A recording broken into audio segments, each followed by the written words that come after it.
నాగర్ కర్నూలు జిల్లా అచ్చంపేట వేదికగా సీఎం రేవంత్ రెడ్డిపై మాజీ మంత్రి హరీష్ రావు తీవ్ర స్థాయిలో విరుచుకుపడ్డారు.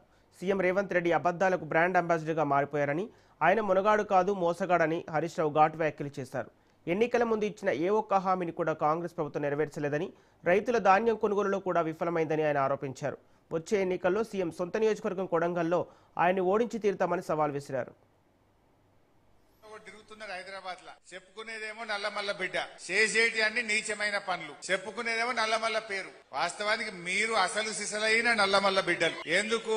మీ మాటలో స్వచ్ఛదనం ఉంటది, మీ మనసులో ప్రేమ ఆప్యాయతలు ఉంటాయి. మీరందరూ కూడా ప్రేమతో ఆప్యాయతతో అబద్ధాలు చెప్పకుండా నీతిగా నిజాయితీగా బతికే బిడ్డలే అసలైన నల్లమల్ల బిడ్డలు. ఈ నల్లమల్ల పేరు చెప్పుకొని ఇలా హైదరాబాద్ లో 4 క్యాంప్ ఆఫీసులు కట్టి విలాసవంతమైన జీవితం గడుపుతున్నాడు రేవంత్ రెడ్డి. నిజంగా మీలో ఈ నల్లమల బిడ్డల్లో ఉండే నిజాయితీ, ఈ నల్లమల బిడ్డల్లో ఉండే ప్రేమ ఆప్యాయత, మాటకు కట్టుబడే తనం, అబద్దాలాడని గుణం రేవంత్ రెడ్డిలో చారణమందం ఉన్నా ఈ రాష్ట్రం కొద్దిగా బాగుపడుతుండే.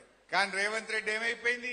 2.5 సంవత్సరాల్లో పాలేందో నీళ్లేందో తేలిపోయింది. రేవంత్ రెడ్డి మొనగాడు కాదు, వీడు పెద్ద మోసగాడు అని చెప్పి ఇలా రాష్ట్ర ప్రజలకు అర్థమైపోయింది. ఇది నేను ఉత్తగంటలేను. ఆయన చెప్పిన మాటలు అసెంబ్లీలో చెప్పి అబద్దాలే, అమలు కావు. దేవుడి మీద ఒట్టు పెట్టి ప్రమాణం చేసినా అవి అమలు కావు.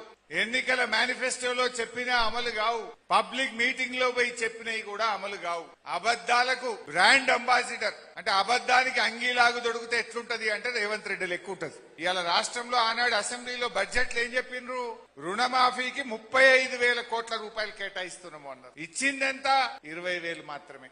బ్యాంకులను అడిగితే 45,000 కోట్లు రుణమాఫీకి కావాలన్నారు. వీళ్ళు కోతలు పెట్టి అసెంబ్లీలో 35,000 కోట్లు ఇస్తామన్నారు. నిజంగా ఇచ్చింది 20,000 కోట్లు, రైతులకు చేరింది 18,000 కోట్లు. అంటే ఎంత మోసమో ఒక్కసారి ఆలోచించే. కనబడ్డ దేవుని మీద ఒట్టు పెట్టినోడు, దేవుణ్ణే మోసం చేసినోడు మనను మోసం చేయడా? నిజంగా నల్లమల బిడ్డ అయితే దేవుని మీద ఒట్టు పెట్టి మాట తప్పుతాడే? నల్లమల బిడ్డలు ఎవరైనా అబద్ధం ఆడతారా? మీరు మోసం చేస్తారా మీరు? మరి నిజంగా ఈయన ఏమనాలి? మోసగాడనపోతే ఎస్బీఐ నిషేధిస్తా, ఎస్బీఐలో ఉండే ఫిక్స్డ్ డిపాజిట్లు బయటకు తీసేస్తా, ఎస్బీఐకి రాష్ట్ర ప్రభుత్వ అకౌంట్లన్నీ కూడా తీసేస్తా అని ఇలా స్టేట్ బ్యాంక్ ఆఫ్ ఇండియాను కూడా బ్లాక్ మెయిల్ చేస్తున్నాడు. అంటే రేవంత్ రెడ్డి తీరెట్లుందంటే ఎవరైనా ప్రశ్నిస్తే పగబట్టడు.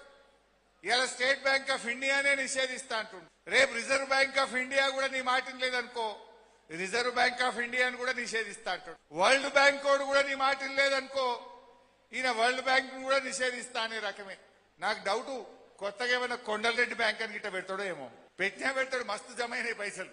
ఎనుముల కొండలరెడ్డి బ్యాంక్ అని పెట్టినా పెడతాడు రేపు. ఈ రకంగా ఇవాళ రేవంత్ రెడ్డి పరిస్థితి ఎట్లుందంటే, ఎవడన్నా ప్రశ్నిస్తే వాడిని శత్రువుగా చూస్తా ఉంటాడు, ఎవడన్నా విమర్శిస్తే వాడిని కుట్రదారుడు అని ముద్రేస్తాడు. ఎవరన్నా కొంతమంది ఈయన చుట్టూ ఉండే చెంచాలు పొగుడితే వాడిని మేధావంటాడు. ఈ రకంగా ఇలా రేవంత్ రెడ్డి తీరు ఉన్నది.